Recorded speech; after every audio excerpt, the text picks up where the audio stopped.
Assalamualaikum. I hope you are in good condition and health. Today's topic is stability of emulsion. इससे पहले कि हम video start करें, अगर आपने मेरा चैनल सब्सक्राइब नहीं किया तो इसको सब्सक्राइब कर दीजिए, लाइक कर दीजिए, शेयर कर दीजिए ताकि दूसरे स्टूडेंट भी इससे बेनिफिट ले सकें। तो अपनी वीडियो की तरफ चलते हैं। सबसे पहले जो स्लाइड है वो है डेफिनेशन। क्या स्टेबिलिटी ऑफ इमल्जन क्या होता है? Emulsion must demonstrate physical, chemical and microbial stability throughout their shelf life under recommended packaging and storage condition. जो इमल्जन की जो स्टेबिलिटी है उसकी डेफिनेशन ये है कि जो जो भी हमारा इमल्जन है और वो क्या कहते हैं, जितनी भी उसकी सेल्फ लाइफ है, यानी कि जैसे अगर एक्सपायरी डेट है के तो वो एक्सपायरी डेट से पहले पहले तक इमल्जन में जो है उसकी वो फिजिकली, केमिकली और माइक्रोबियली स्टेबल होना चाहिए अंडर रिकमेंडेड पैकेजिंग कंडीशन। उसकी जो वो मतलब पैकेजिंग और स्टोरेज कंडीशन के साथ, ठीक है, वो उस शेल्फ लाइफ तक, उस एक्सपायरी डेट से पहले पहले वो तब तक जो है वो इमल्जन स्टेबल होना चाहिए। सेकेंड इसकी डेफिनेशन है the system's ability to resist change in its physico chemical properties over time. जो इसमें ये कह रहे हैं कि यानी इमल्जन सिस्टम की ये एबिलिटी कि वो मतलब वक्त के साथ साथ जो है अपनी फिजिकल स्टेबिलिटी जो है वो मेंटेन कर सके या रेजिस्ट कर सके। तो उसको फिजिको केमिकल जो प्रॉपर्टीज़ हैं उसको रेजिस्ट के चेंज को रेजिस्ट कर सके, तो वो ऐसे मतलब इस चीज़ को इमल्जन की स्टेबिलिटी कहते हैं। यानी कि अगर वो जो है अगर कोई भी इमल्जन है उस वो एक लंबे अरसे तक, यानी उस वो उसकी वो फिजिकल केमिकल चेंजेस नहीं हो रही हैं उसमें, तो वो हम कहेंगे वो गुड क्वालिटी इमल्जन है। और अगर वो इमल्जन ऐसा इमल्जन है कि वो कुछ अरसे में ही उसमें फिजिकल केमिकल चेंज में प्रॉपर्टीज़ में जो है वो चेंज आना शुरू हो गया है, तो हम कह देंगे ये पुअर क्वालिटी का इमल्जन है। ये अपने आप को रिटेन नहीं कर सका उसके मतलब उस सेम जिससे कि वो बनाया गया था। ठीक है, नेक्स्ट चलते हैं। अच्छा, अब है instability of emulsion. Three types of instabilities होती हैं। एक होती है फिजिकल, केमिकल और एक होती है माइक्रोबियल इनस्टेबिलिटी। फिजिकल इनस्टेबिलिटी क्या होती है? Physical stability of an emulsion is characterized by the maintenance of elegance with respect to appearance, odour, colour, taste, opacity and viscosity. जो फिजिकल स्टेबिलिटी होती है ना इमल्जन की, वो करेक्टराइज होती है कि इमल्जन कितना एलिगेंट है, कैसे उसकी अपीयरेंस क्या है, उसकी स्मेल क्या आ रही है, उसका कलर क्या है, टेस्ट क्या है, ओपेसिटी क्या है और विस्कोसिटी कैसी किस तरह की है। इस ये यानी जो वो फिजिकल स्टेबिलिटी वो कि वो जो चीज़ें हमें नज़र आ रही हैं विजुअलाइज से, तो वो मतलब उस वो कितना एलिगेंट है इमल्जन, इसको जो हम फिजिकल स्टेबिलिटी ऑफ इमल्जन कहते हैं। Four major phenomena are associated with the physical instability of emulsion. Four major phenomenas हैं जो कि ज़िम्मेदार होते हैं या जिनकी वजह से फिजिकल इनस्टेबिलिटी हो जाती है इमल्जन्स में। एक होती है फ्लोकुलेशन, एक होती है क्रीम, एक होती है कॉलिसेंस एंड एक होती है ब्रेकिंग। ठीक है, तो ये जैसे कि पिक्टोरियल में दिखाया गया है कि ये इस तरह से होते हैं ये फेनोमेना। सबसे फर्स्ट फिजिकल इनस्टेबिलिटी है फ्लोकुलेशन। फ्लोकुलेशन में क्या हो रहा है?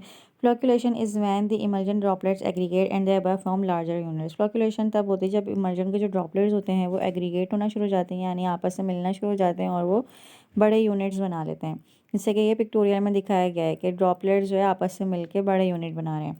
वो आपस में घुले नहीं हैं, लेकिन बस आपस में जुड़ गए हैं। ठीक है, फॉर्म्स पार्टिकल एग्रीगेट कॉल्ड फ्लॉक्स। जो फॉर्म पार्टिकल होते हैं उनको हम फ्लॉक्स कहते हैं। अच्छा, ये आपस में मिले इसलिए नहीं क्योंकि इनके दरमियान जो है वो एक एमल्सिफाइंग एजेंट की जो लेयर होती है वो उनको क्या कहते हैं दूर रखती है, लेकिन लेकिन अगर ये मतलब आपस में जो है ना जुड़ रहे हैं, तो वो जो है वो बस वो कुछ और वजूहत होती हैं, या तो चार्ज की वजह से या फिर जो है वो इतना पावरफुल इमल्सिफाइंग एजेंट हमने यूज़ नहीं किया होता, तो इस वजह से जो है वो या इमल्सिफाइंग एजेंट की जो क्वांटिटी है वो लेस है, इस वजह से भी जो है वो फ्लोकुलेशन हो जाती है। ठीक है, flocculation is defined as a weak reversible association of globules in emulsion. Flocculation जो है वो वीक रिवर्सिबल एसोसिएशन होती है ग्लोब्यूल्स की। ठीक है, however these aggregates can easily be disperse upon shaking.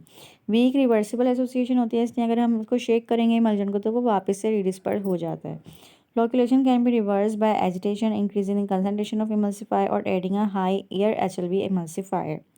अच्छा, फ्लोकुलेशन को हम रिवर्स कर सकते हैं, यानी कि इमल्जन को हम अपनी हालत में ला सकते हैं बाय एजिटेशन, यानी कि उसको शेक करके, या हम एमल्सिफायर यानी इमल्सिफाइंग एजेंट जो है उसकी कंसनट्रेशन इंक्रीज़ कर दें, या फिर हम ऐसा इमल्सिफायर यूज़ करें जिसका HLB वैल्यू वो हाइयर हो। ठीक है, तो इस तरीके से हम फ्लोकुलेशन को रिवर्स कर सकते हैं।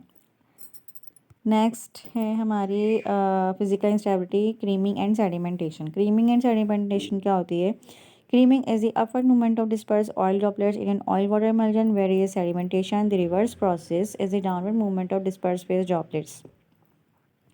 जो क्रीमिंग होती है वो अपवर्ड मूवमेंट होती है। अगर ऑयल वाटर सिस्टम है तो उसमें अपवर्ड मूवमेंट होती है ऑयल क्या कहते हैं ऑयल ड्रॉपलेट्स की। और सेडिमेंटेशन इसका उलट है कि अगर डिस्पर्स फेस के जो के ड्रॉपलेट्स हैं वो डाउनवर्ड मूव करना शुरू कर दें, यानी नीचे बैठना शुरू कर दें, तो हम उसको सेडिमेंटेशन कहते हैं। Creaming involve visually evident separation of two layers that differ primarily in the number density of the dispersed phase and thus show optical differences.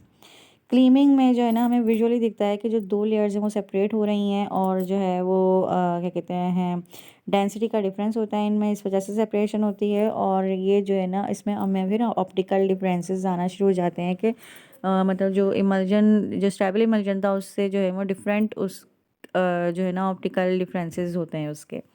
The process takes place due to the density differences in the two phases and can be reversed by shaking। ये जो process होता है ना ये इसलिए होता है creaming या सेडिमेंटेशन का, क्योंकि जो ड्रॉपलेट्स और जो डिस्पर्स मीडियम होता है उनके दरमियान डेंसिटी का डिफरेंस होता है। इसकी वजह से ये जो है ना प्रोसेस होना शुरू हो जाता है, लेकिन ये भी रिवर्सिबल होता है, इसको हम शेक करके रिवर्स कर सकते हैं। Creaming is undesirable because a cream emulsion increases the likelihood of collisions due to the close and proximity of globules in the cream। Creaming undesirable होती है क्योंकि क्रीमिंग से क्या होता है, जब क्रीम हो जाती है ना तो उसके बाद ये होता है कि कोलिशंस का भी एक चांस होता है कि कोलिशन होना शुरू हो जाती है, जो कि वो भी अनडिज़ायरेबल है। ठीक है, इसकी क्योंकि जो ग्लोब्यूल्स होते हैं वो करीब करीब आना शुरू हो जाता है, जिसकी वजह से कोलिशन हो सकती है। और कोलिशन जो है अगर हो जाती है तो कोलिशन जो है वो इरिवर्सिबल होती है, वो ज़्यादा जो है ना मुश्किल होती है कि उसको हम दोबारा से रीडिस्पर्स कर सकें। And because of the non uniformity of the cream emulsion, और इससे क्या होता है कि जो ना क्रीम इमल्जन जो जब इमल्जन में जब क्रीम होना शुरू हो जाती है तो वो नॉन यूनिफॉर्मिटी हो जाती है। ठीक है, density and rate of creaming is influenced by factors similar to those involved in the sedimentation of suspension and are indicated by the Stokes law। जो प्रोपेंसिटी और जो रेट होता है ना क्रीमिंग का वो सिमिलरली उसमें वही सिमिलर फैक्टर इन्वॉल्व होते हैं जो कि सेडिमेंटेशन ऑफ सस्पेंशन में इन्वॉल्व होते हैं, और इनको जो डिनोट किया जाता है स्टोक्स लॉ की मदद से डिनोट किया जाता है इन फैक्टर्स को। ठीक है, तो ये क्रीमिंग है। क्रीमिंग में जैसे कि आप पिक्टोरियल में देख रहे हैं क्रीमिंग में ऊपर चले गए, ग्लोब्यूल सेडिमेंटेशन में नीचे बैठना शुरू हो गए। ठीक है, नेक्स्ट है हमारा coalescence and breaking. Coalescence is the process by which emulsified globules merge with each other to form larger globules. Coalescence जो है ना प्रोसेस होता है जिसमें क्या होता है, जो इमल्सिफाइड ग्लोब्यूल्स होते हैं ना वो आपस में मर्ज हो जाते हैं और लार्जर ग्लोब्यूल्स बना लेते हैं। ठीक है, coalescence is an irreversible process because of the film that surrounds the individual globules is destroyed। कोलिसेंस जो होती है वो एक इरिवर्सिबल प्रोसेस होता है क्योंकि उन जो इमल्सिफाइंग एजेंट की जो फिल्म होती है ना वो डिस्ट्रॉय हो जाती है, जिसकी वजह से वो आपस में मिल जाते हैं। अच्छा, यही चीज़ मैं फ्लोकुलेशन में आपको बता रही थी कि फ्लोकुलेशन और कोलिसेंस में क्या फ़र्क था, कि फ्लोकुलेशन में सिर्फ एक दूसरे से जाके वो अधेर हो रहे थे, एक दूसरे के मतलब यूनिट्स बना रहे थे, जैसे 3 के यूनिट यानी 3 ग्लोब्यूल्स आपस में मिक्स, उसमें पिक में दिखाया हुआ था कि 3 ग्लोब्यूल्स आपस में मिक्स नहीं अधेर हो गए, मतलब एक दूसरे से चिपक गए। ठीक है, लेकिन कोलिसेंस में क्या होता है कि कोलिसेंस में जो है वो आपस में मतलब मिक्स ही हो जाते हैं वो ग्लोब्यूल, क्योंकि उनकी फिल्म ही ख़त्म हो जाती है इमल्सिफाइंग एजेंट की, तो इसलिए जो है वो मिक्स हो जाते हैं। It leads to progressive increase in the size of the dispersed phase, ultimately leading to breaking of the emulsion। इससे क्या होता है कि जो डिस्पर्स फेज होता है ना वो उसके जो ग्लोब्यूल्स होते हैं वो लार्जर हो जाते हैं, जिसकी वजह से क्या होता है कि वो साइज़ जो डिस्पर्स फेज का वो मतलब मतलब नॉन यूनिफॉर्म हो जाता है, और जिसकी वजह से इमल्जन की जो है वो ब्रेकिंग शुरू हो जाती है। Breaking of an emulsion refers to complete separation of two liquid phases. Breaking of emulsion का मतलब क्या कि जो दोनों फेज़ हैं डिस्पर्जन मीडियम और डिस्पर्स फेज़ वो दोनों सेपरेट होना शुरू हो जाते हैं। When breaking occur simple mixing fails to resuspend the globule in an stable emulsion form. जब ब्रेकिंग शुरू होती है तो फिर हम उसको शेकिंग से जो है वो वापस से डिस्पर्स नहीं कर सकते। Since the film surrounding the particle has been destroyed and the oil tends to coalesce, क्योंकि जो फिल्म होती है वो तो डिस्ट्रॉयड हो चुकी होती है ऑलरेडी, और जो ऑयल होता है वो आपस में मिक्स होना शुरू हो जाता है कोलिशंस की वजह से, तो वो सेपरेशन होना शुरू हो जाती है। जब फिल्म ही नहीं रहेगी तो फिर वो ग्लोब्यूल्स कैसे जो है ना डिस्पर्स होंगे। इसलिए वो ये जो कोलिशंस और ब्रेकिंग है वो इरिवर्सिबल प्रोसेसेस होते हैं। ठीक है, ये दिखाई गई है इसमें, जैसे कोलिशंस हुआ, इस मतलब ग्लोब्यूल्स मिलकर उन्होंने लार्जर ग्लोब्यूल्स बना ले। जब वो लार्जर ग्लोब्यूल्स जो है वो आपस में मिक्स होंगे, एक वक्त आएगा कि ये भी मिक्स हो जाएंगे लार्जर यूनिट्स, तो ये सेपरेशन ही हो जाती है फेस की। तो जिसकी डेंसिटी ज़्यादा होगी, अगर डिस्पर्जन मीडियम की डेंसिटी ज़्यादा है तो वो नीचे बैठना शुरू हो जाता है, और डिस्पर्स फेस जो है वो मतलब वो ऊपर वाली लेयर, अपर लेयर जो है वो डिस्पर्स फेस की बन जाती है। ठीक है, इस तरीके से ये होता है। फिर है लास्ट है इसका फेज़, सॉरी लास्ट तो नहीं है, फेज़ इन्वर्जन है फिर से, second last. An emulsion is set to invert when it changes from an oil water to a water in oil emulsion और वाइस वर्सा। फेज़ इन्वर्जन का मतलब कि अगर ऑयल इन वाटर इमल्जन है तो वो वाटर इन ऑयल इमल्जन के change हो जाए। Phase emulsion can occur by the addition of an electrolyte और by changing the phase volume ratio. Phase inversion कब होती है कि जब हम इमल्जन में कोई इलेक्ट्रोलाइट डालते हैं। ठीक है, तो जिससे क्या होता है कि फेज़ वॉल्यूम रेशो जो है वो मतलब चेंज होना शुरू हो जाता है। ठीक है, addition of monovalent cation promote the formation of oil in water emulsion. अच्छा, अगर हम इलेक्ट्रोलाइट्स में भी अगर हम मोनोवैलेंट कैटायन डालते हैं तो क्या होता है कि वो प्रमोट करता है ऑयल इन वाटर इमल्जन्स को बनाने में। Whereas the addition of divalent cation increase the propensity towards formation of water in oil emulsion. और अगर डाईवैलेंट कैटायंस डालेंगे, मोनोवैलेंट मतलब जिनकी वैलेंसी 1 है, यानी जिनको एक जो है ना इलेक्ट्रॉन चाहिए अपनी वैलेंस कंप्लीट करने के लिए, वो ऐसे कैटाइंस, तो उनमें जो है वो क्या कहते हैं, वो ऑयल एंड वाटर इमल्जन्स को प्रीफर मतलब वो प्रमोट करते हैं। और डाईवैलेंट की वैलेंसी 2 है, उनको 2 इलेक्ट्रॉन्स चाहिए, तो वो वाटर इन ऑयल इमल्जन को प्रीफर करते हैं। For example, an oil in water emulsion stabilize with sodium stearate can be inverted to a water in oil emulsion by adding calcium chloride to form calcium stearate. अच्छा, जैसे कि for example अगर oil and water का emulsion है जो जिसमें हमने sodium stearate use किया हुआ है। ठीक है, तो वो इन्वर्ट कर सकते हैं हम उसको वाटर इन ऑयल इमल्जन में कैल्शियम क्लोराइड को डाल के, क्योंकि क्या होता है कि जो कैल्शियम क्लोराइड है वो स्टीरेट के साथ रिएक्ट कर देता है और वो कैल्शियम स्टीरेट बनाता है, जिसकी वजह से जो है वो ये फेज़ इन्वर्जन हो जाती है। ठीक है, तो बाय एडिंग इलेक्ट्रोलाइट भी जो है वो क्या कहते हैं हमारा फेज़ इन्वर्जन हो सकता है। और अगर हम इलेक्ट्रोलाइट ना भी मतलब ये है कि सिर्फ यही एक वजह नहीं है फेज़ इन्वर्जन की इलेक्ट्रोलाइट की इसमें लिखी है, तो मतलब इसमें लिखी है तो ज़्यादातर मतलब मोस्टली यही होता है। ठीक है, इलेक्ट्रोलाइट के डालने से, लेकिन एक अदर कुछ दूसरी वजूहत भी होती हैं, जैसे कि इसमें उनमें से एक ऐसा ये होता है कि जो ना अगर हमसे जो है वो डिस्पर्स फेज़ ज़्यादा डल गया।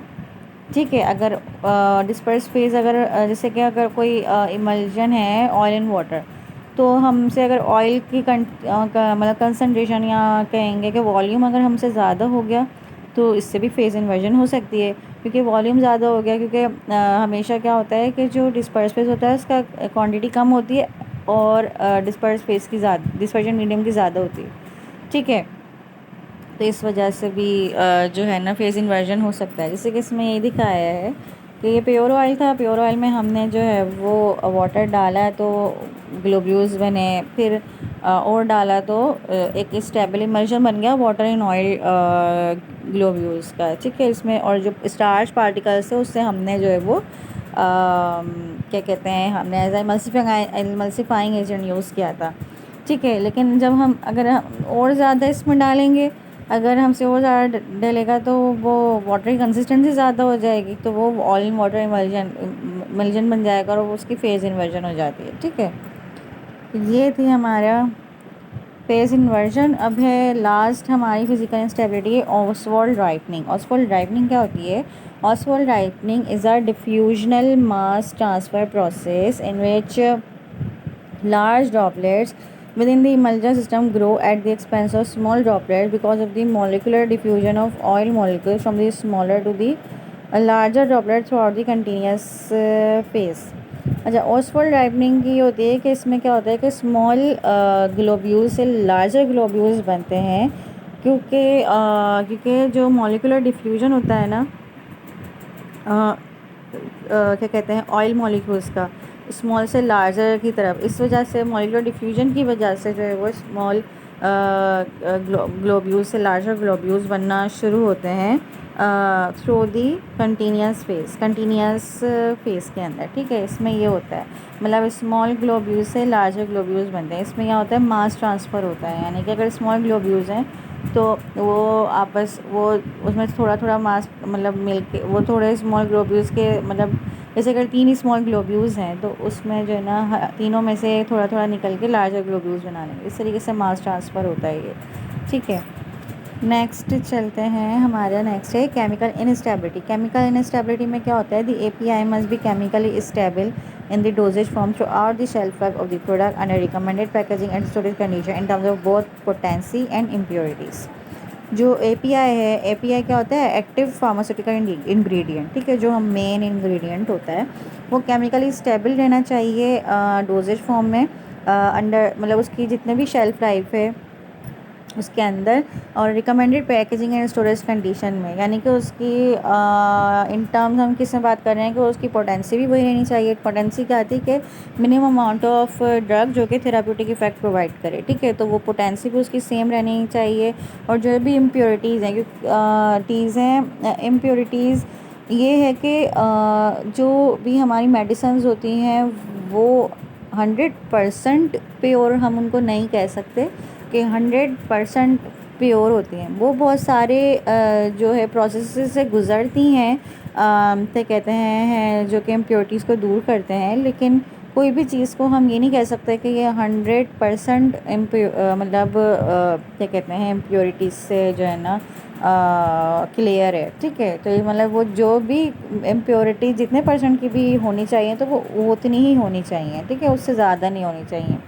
The drug product must meet predetermined requirements of minimum potency of the API and maximum levels of known and unknown impurities। जो ड्रग प्रोडक्ट जो है ना उसकी जो है ना वो उन रिक्वायरमेंट्स को पूरा करना चाहिए कि जिसको हमने बताया कि API जो है हमारा एक्टिव फार्मास्यूटिकल इंग्रेडिएंट्स की इतनी मिनिमम पोटेंसी होनी चाहिए और इतना मैक्सिमम लेवल जो है ना मतलब इतने यहाँ तक मैक्सिमम है कि इतनी इम्प्योरिटीज़ होनी चाहिए या मिनिमम इतनी इम्प्योरिटीज़ होनी चाहिए, तो वो उतनी ही होनी चाहिए उसकी शेल्फ लाइफ तक। ठीक है, उसके इतना केमिकली स्टेबल होना चाहिए हमारा इमल्जन।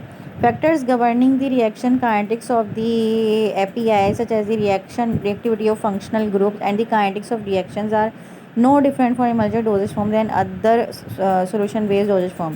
और जो फैक्टर्स हैं जैसे कि जो काइनेटिक ऑफ द API होता है, जैसे कि जो फंक्शनल ग्रुप की रिएक्टिविटी होती है मतलब मेटाबोलाइज होने में जो API यूज़ हो रहा है, तो वो केमिकली उसी मतलब उसी रिएक्टिविटी उसके शेल्फ लाइफ तक वो सेम रहनी चाहिए। ठीक है, फंक्शनल ग्रुप वो वैसे ही उसी तरीके से मतलब उसी हिसाब से वो मतलब जब तक वो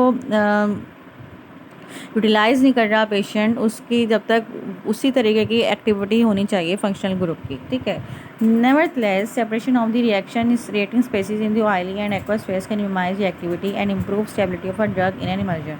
जो सेपरेशन होती है ना रिएक्टिंग स्पेशीज़ की ऑयली और एक्वस फेज में, वो रिएक्टिविटी को मिनिमाइज़ कर देती हैं और इससे क्या होता है कि जो स्टेबल हो जाती है ड्रग किसी भी इमल्जन में। ठीक है, जो भी अगर हमारा जो भी फंक्शनल ग्रुप है या कुछ भी है, तो अगर वो रिएक्टिव है तो वो हम उसको ऑयली और एक्वस फेस के ज़रिए मिनिमाइज़ कर सकते हैं उसकी रिएक्टिविटी को। ठीक है, तो वो उससे क्या होता है कि इससे हम अपना जो इमल्जन है उसकी स्टेबिलिटी को इंक्रीज़ कर सकते हैं।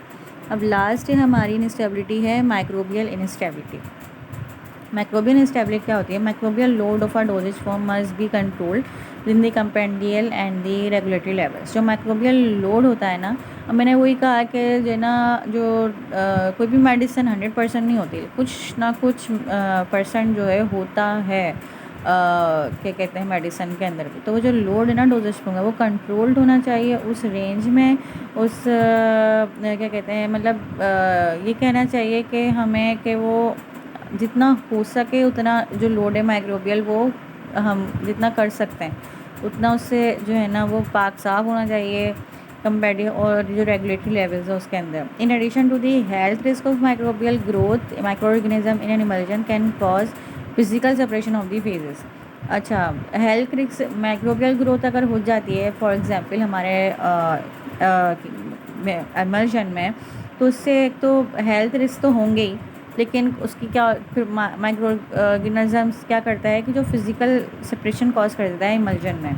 Preservatives must be added in adequate concentration in the formulation to resist microbial growth. अच्छा, जो इमल्जन जिनमें हमें है कि जो ना इसमें माइक्रोबियल ग्रोथ हो सकती है ओवर टाइम, तो उनके अंदर हम प्रिजर्वेटिव्स डालते हैं ताकि वो प्रिजर्वेटिव्स वो क्या होते हैं जो कि रेजिस्ट करवाते हैं माइक्रोबियल ग्रोथ को। The preservative should be concentrated in the aqueous phase because bacterial growth will normally occur there. जो प्रिजर्वेटिव हो ना वो ज़्यादा जो भी हमारा एक्वस फेज हो उसमें हो, क्योंकि जो बैक्टीरियल ग्रोथ होती है ना वो ज़्यादातर एक्वस फेज में होती है। अब भले से वो डिस्पर्स फेज हो या डिस्पर्जन मीडियम, तो जो भी हम एक्वस फेज जिस भी मतलब फेज़ में यूज़ हो रहा है तो उसमें हम जो है वो प्रिजर्वेटिव डालेंगे। The oil and water partition coefficient of the preservative should be considered to calculate the concentration of the surfactant in the aqueous phase which needs to be above the antimicrobial concentration. जो oil और water का जो partition coefficient है ना preservatives के लिए, उसको मतलब उसको हम समझ के उसको कैलकुलेट करके हमें सर्फेक्टेंट कंसंट्रेशन को जो है ना यूटिलाइज़ करना चाहिए एक्वस फेज के अंदर। और उसकी जो कंसंट्रेशन होती है सर्फेक्टेंट की वो उस क्या कहते हैं उस पार्टीशन कोफिशिएंट से जो है वो एंटीमाइक्रोबियल के जो कंसंट्रेशन होती है उससे ज़्यादा होनी चाहिए। The parabens, methyl paraben, propyl paraben, butyl paraben are the commonly used preservative in emulsion। अच्छा, जो प्रिजर्वेटिव कॉमनली यूज़ किए जाते हैं ना इमल्जन में वो होते हैं methyl paraben, propyl paraben and butyl paraben. ठीक है, तो ये थी आज की वीडियो। आई होप कि आपको पसंद आई होगी, और अगर आपको पसंद आई है तो मेरे चैनल को सब्सक्राइब कीजिए, लाइक कर दीजिए, शेयर कर दीजिए ताकि दूसरे स्टूडेंट बेनिफिट ले सकें। Thank you.